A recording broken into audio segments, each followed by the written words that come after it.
دەچینە لای تەوەری یەکەمی پرۆگرامەکە وەک دەزانین لە جیهاندا ژن هەمیشە توانایەکی بەهێزی هەبووە و توانیوێتی جیا لە کاری خۆی جیا لە بەخێوکردنی مناڵ و هەروەها ماڵ چەندین توانای دیکی خۆی پیشان با هەوڵی خۆی پیشان باوە گەورەترین کارەکانی لە ژیانی خۆیان بەدەست بهێنێ و هەوڵی زیاتر با و لە هەرێمی کوردستانیش وە لە کوردستان کورد ژنانی کوردستان هەمیشە توانایەکی لە ڕادەبە دەریان هەبووە لەبەرەوەی کە هەرچەندە ئاکام لەوانێ زەمینێکی ئەو تویان بۆ خۆش نەکراوێت بۆ هەوڵدان بۆ کار لە زۆر لایەنەوە بەڵام بەردەوام بوون بەردەوام لە بەدەستهێنانی خەون و ئاواتەکانیان هەوڵیان داوە بۆ ئەوەی کە یارمەتی ژنانی دیکە بن و ئەو خەونانی کە هیانە بەدی بهێنن جا لە کوردستان ژنە کوردێک لە دیداری ژنانی عەرەب لە میسر خەڵاتی یەکەمی بەدەستهێنا کە لە کاتێکا نوێنەری عێراق بووە. ئەم خاتونە ناوی بێخاڵ محەممەدە و چالاک بوانە لە بواری ژنانە لەگەڵم خاتونە گفتوگوی زیاترەکە بزانین لێکۆڵینەوەکی لە بواری چیا بووە و باسێکیشمان لە دیدارەکە بۆ بکە. سڵاو لەبێ بێخاڵ خان هیوادارم زۆر باشبی. سەرەتا دەمەوێت لەوە دەست پێ بکەم کە ئەم دیدارە تایبەتە بەچی؟ بەیانیت باش. سڵاو لە خۆتان قوربان، بەیانیتان باش، بەیانی هەموو لایەک باش، هیوای ڕۆژێکی خۆش. من بێخاڵ مەهدیم بۆ ڕاستکردنەوە بێخاڵ محەممەد نیم ببەخشە توێژینەوەکەی من دەربارەی فەلسەفەی ژنان لە سەرکردایەتی مؤسسە نێودەوڵەتیەکانە بوو. بەڵێ خاتو بێخاڵ ئەم دیدارە چەندەم جارە ئەم دیدارە ڕێک دەخرێ و بەڕێزت چۆن بڕیاریە بەشداری بکەی؟ بەڵێ قوربان ئەم دیدارە نوسخەی سێهەمی بوو ئەم ساڵ کە لە شەرمی شێخی وڵاتی میسر ئەنجامدرا پێشتر دوو جاری تر کرا بوو ساڵانی پێشوو لە ئۆقسوور و لە شاری ئەسکەندەریە. ڕاستیەکەی پێشوەخت پێش ماوەیەکی زۆر من توێژینەوەیەکم بڵاو کردبەوە لە مجلەیەکی عەرەبیە دەربارەی فەلسەفەی ژنان پەیوەندیان پێ کردم دیارە دوو جار ئیمەڵیان بۆ ناردبووم درەنگ پێم زانی دوای پەیوەندیان پێ کردم وتیان توێژینەوەکەی جەنابتان مرەشەحە بۆی بەشداری بکات لەو دیداری کە ژنانی عەرەب لە شەرمی شێخی کەن ئەم ساڵ طبعا بە بەشداریکردنی نوێنەرانی زۆرینەی وڵاتە عەرەبیەکان کە هەمویان توێژینەوەکانیان لە بواری کۆمەڵایەتی و یاسایی و ئەندازیاری و پزیشکیە بوو.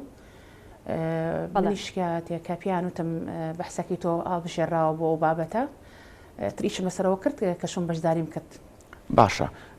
خات و بێخاڵ پێوەرەکان چین یاخود چۆن هەڵسەنگاندن بۆ ئەو توێژینەوانە ئەکرێت و چۆن دواتر ئەو کەسە دیاریەکرێت بۆ ئەوەی بەشداری لە دیدارەکەی بکە لە شەرم شێخ؟ ڕاستیەکەی کۆبوونەوەکە کۆنگرەکە ئەکادیمیای نێودەوڵەتی بۆ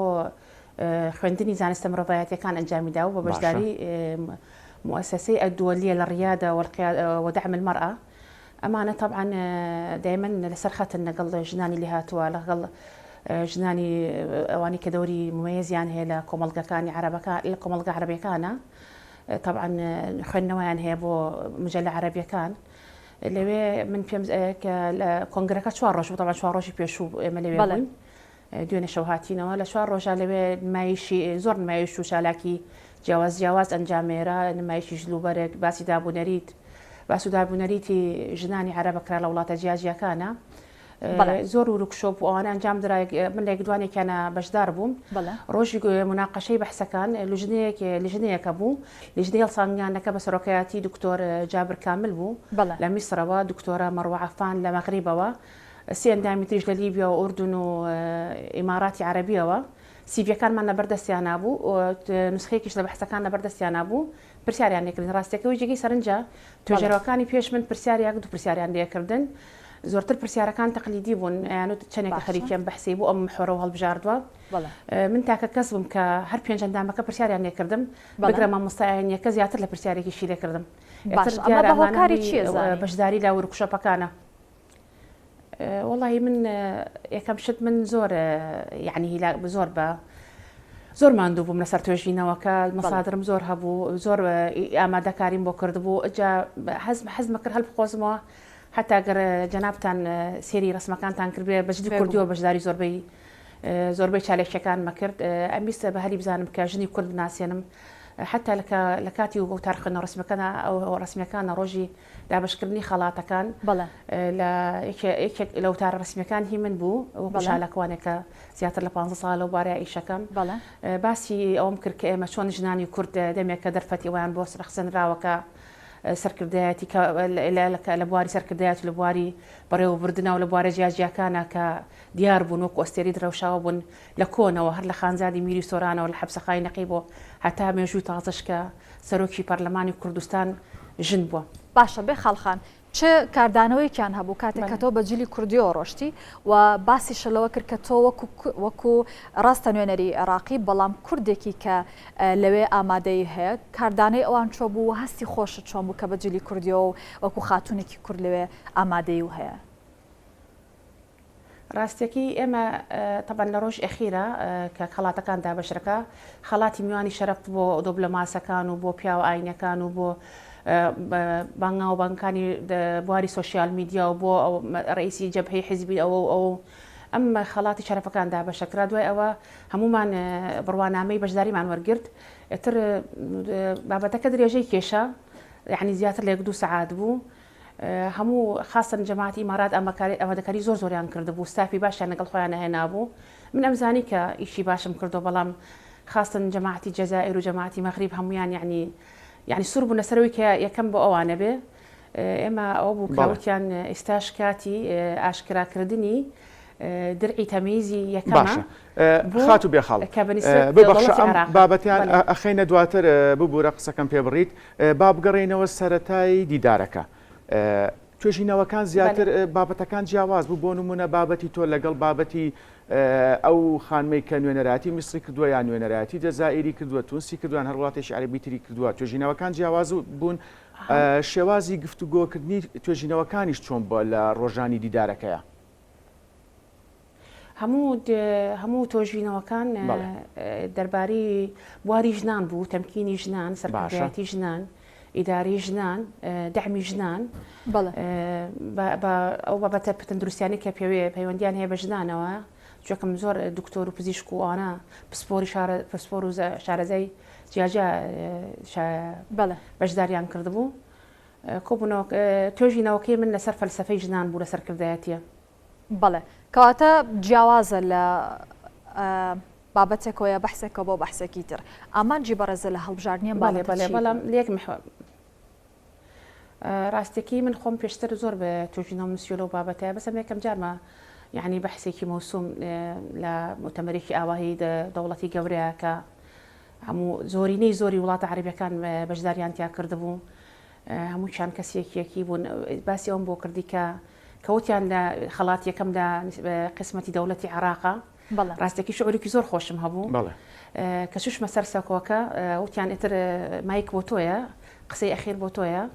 من طبعا لە دانیشتە پەراوێزەکانە زۆر باسی کورد و ژنانی کورد و بوێری ژنانی کورد مەکرد بۆ ئەو کەسانی کە چاوپێکرد مەگەڵا لە ڕوکشۆپەکەیە دووجار من زۆر بە تێروتەسەلی باسی ئەو دەتوانام بوو باسی ژنانی کورد مەکرد بەڵام دەرفەتی ئەوم نەبوو کە بۆ هەموو ئامادە بووان باسی ژنانی کوردکەم کەوتیان ئێتر مایک بۆ تۆیە لەسەر سەکۆکە طبعا چاوم پڕ بوو لە گریان و زۆر بە شانازی و فەخرەوە باسی ژنانی کورد و باسی ئەو بوارانەم کرد کە ڕەخسێنراوە بۆ ژنانی کورد و باسی ژل و بەرگی و کورد و دابوونەریتی و کوردم بە کوردی کرد لەسەر سەکۆکە طبعا چەپڵ ڕێزانێکی زۆر بەقایمی خۆیان دەوڵەت عەرەبیەکان نەوعاً ما تعاتوفێکی زۆریان هەیە لەگەڵ عێراق بە تایبەتی لەگەڵ کووردە ترجلو بەرگەکە و قسەکردنەکە و بەخێرا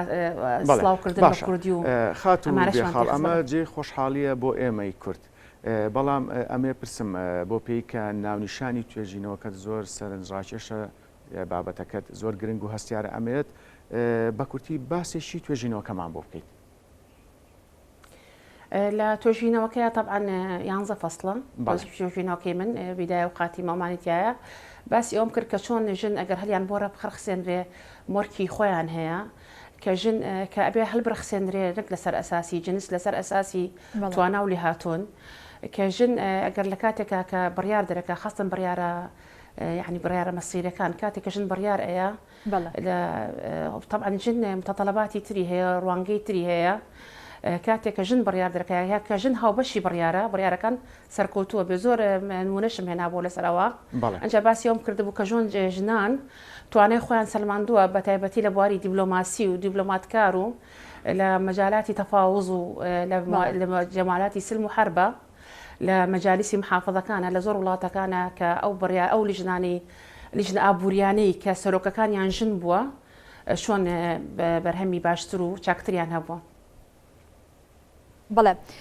خاتو بێ خاڵ باسەلەوە لەسەرم توێژینەوێ چەند پرسیارێکی جیاواز لە تۆکراوە جیاواز لەو پرسیارە تەقلیدیانەی کە ئامادەکرا بوو ئەو پرسیارانە تایبەت بوون بە توێژینەوەکە یاخود چ پرسیارێک بوون؟ پرسیارێکی سێریان لێکردم یعنی کە علاقەی بە توێژینەوەکۆنە بۆتیان گەورەترین ژن ئەعزەم مەرئە بحیاتەک گەورەترین ژن لە ژیانی تۆیە کێ بووە؟ بەڵێ طبعا هەناس جوابەکەی حەسکی بزانی تۆزێک هەناسیەکەم هەڵکێشا وتم زۆرن ئەو ژنانی کە عەزی من لە ژیانی منیش و ژیانی کەسە ئەگەر دانیشم باسییان کەم ئەبێ لە هەموو شوێنەکە بە باسکردن حەقی خۆیان نامێ پێویستە ئێمە هەڵبین پەیکەرێکیان بۆ بکەین لە هەموو ساحەیەەکە هینی مەسیلی ئەزهار بووتی ئێستش سوور مەسەرێکە پێم بڵێ گەورەترین ژن لە ژیانی تۆیە کێ بوو وتم دایکمە کتێبێکیشم لەسەر نووسیوە ئینشاءالله ئامادەیە بۆ بڵاوکردنەوە لە ڕۆژانی دواییدا. خەرمان بەرەکەت زۆر باشە. خاتو بێخاڵ من ئەمێ ئەوە پرسم لە پەراوێزی دیدارەکەیە کە خۆت وتە 4 ڕۆژی خایانوە هیچ چالاکیێکی تر بەڕێوە چووە یاخود جگە لەو چالاکیانی کە ئەگە لە پەراوێزی دیدارەکە بەڕێوە چوو بێ خۆت دیداری ڕاستەخۆت هەبووە لەگەڵ خانمان یاخود نوێنەرانی وڵاتانی عەرەبی لە پەراوێزی دیدارەکە بە شێوەیەکی گشتی؟ بەڵێ ئێمە زیاتر لە ورکشۆپێکمان کرد نمایش هەبوو نمایشی ئاهەنگی و هونەری و فرقەکانی مناڵانی میسر و مەکتەبەکان یعنی زۆر شتی خۆشان بەڵام لەگەڵ ژنەکانە خاستن لەگەڵ ئەوانەی کە لە بیرم ناچێتەوە دکتۆرە نادیە لە فەڵەستین کە توێژینەوەکەی زۆر سەرکەوتوو بوو یعنی باسی ئازار ڕسمیکشم لەگەڵا کرد طبعا من دیارێکم بۆ ئەو بردبوو گەزۆی سلێمانی بۆ ئەوش دیارێکی بۆ من هێنابوو کوفەی فەڵەستینی بوو بەیەکەوە زۆر شتمان تەقدیم کرد باشی خاڵی هاوبەشمان لەبینی کورد و فەڵەستینە ئەکرد لەسەر سەکۆکە لە ورکشۆپەکانە لەگەڵ خانمێکی ئەمازیغی کە خەڵکی جەزائیر بوو پسپۆر بوو لە بواری ڕیادەی ڕیاضی ئەتفال باخشی مناڵان ئەفکاری زۆر جوانی پێبوو من باسی خۆمان بۆ کردچۆم مناڵەکانمان یعنی لە بەنە بەخێوە کرد ئەوی شۆن کە لە ڕۆژە ئەفکاری زۆر لە ئێمە وەرگرت کە ئێمە کورد ئێمە دایە گەورەمان بەخێوە کردین ئەم ئەفکارانی هەبوو قسەکانی ئەنووسیمەوە ئەوانە کەمە ئیش بۆ ڕۆژانی داهاتوو بەڵێ خاتو بێخەڵ باسەوە کرد کە دیاریشتان گۆڕێتەوە لە نێوان و خاتونانی کە لەوێ یەکتریتان بینی واتر پێشتر هەمامەنگیتان هەبووە پەیوەندیتان هەبووە دواتر لە دیدارەکەتان بینیوە یاخود چۆن؟ نەخێر من یەکەم جارم بوو بچم بۆ ئەو دیدارە ملتەقە نساء العرب ئەو هەموو ئەو خانمانی کە لێ بەشدار بوون پێشتر نەمبینی بوون بەڵام بەشایەتی هەمویان یعنی پەیوەندیکی زۆر گەورە تا ئێستش ئەمە طبعا شتا تازەیە بەڵام تا ئێستش گروپەکەمان ماوە من خۆم هەر بە عادەت ئێمە وەکو کوردێک وەکو دابنووریتیشی کوردێک زۆر شت کە پەیوەندی بە کوردەوە سرکەی ژنان و گەزۆ و حەڵوە ئەم شتانە بردبوو لەگەڵ خۆمە تر لەوێ ئەوانیش مثلا گوڵەیەخێکی ئەمازیغی ئێامێ بەرامبەر ئەوشتەکە من ئەمما بە ویا ئەوکێ کوفێکی بەڵێ ئاوایی بوو باشە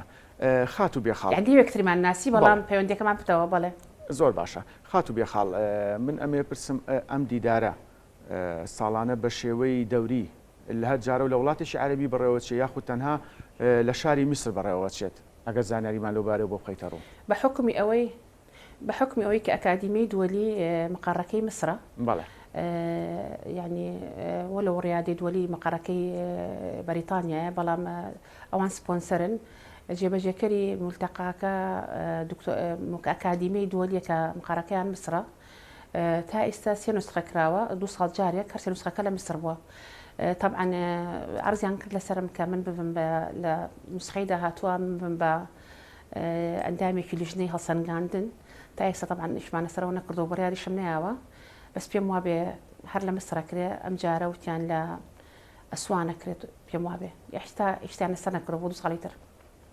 بەڵێ خاتو بێخاڵ ئەم دیدارە هیچ سەرۆکێکی ئەو سەرۆکەی کە بەڕێوەی دەبا هیچ کەسێک یەکێک لەو ئەندامانە هیچ کەسێکی عراقی تایە بەڵێ ئەندامانی لیژنەکە کەسێکی عراقی تایە یاخود